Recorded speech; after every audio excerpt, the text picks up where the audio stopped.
Thank you for letting me ask you this question.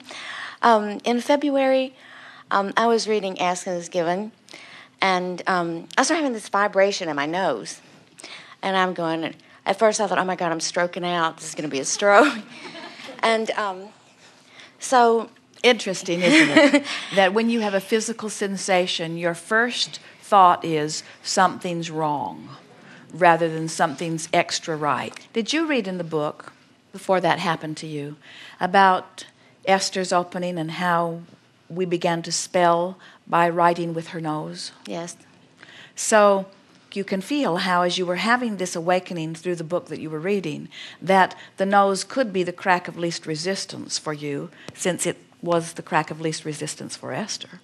For months, we were giving Esther blocks of thought, but she could not distinguish them from her own, and her encouragement had been to quiet her mind. So when she began hearing these thoughts, she just tried to quiet her mind. And so finally, we realized that if she was going to realize that we were communicating, that we were going to have to give her something more obvious. And so we started actually moving her nose as if it were spelling letters on a chalkboard.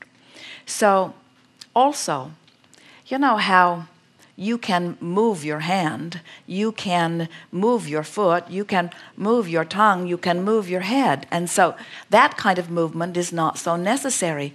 But we never see you vibrate your nose. In other words, you never say, I think I will vibrate my nose in order to make a point.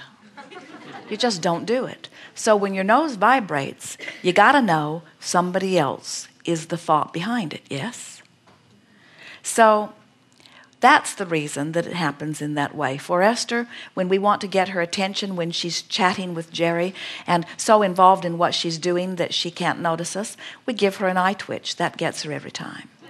Or sometimes when she's driving, we just begin thumping on the steering wheel. And sometimes she's so busy in the middle of her conversation that we thump for over a mile before she catches on. In other words, it's not easy to get your attention when you are involved in the things that you're involved in. And so as you are reading about this book, about alignment and awakening, in fact, you were beginning the process long before this book even came into your hands, we want to say to you that it's just part of the process. Just part of the process. Good. Thank you. Good time for a segment of refreshment. We are complete.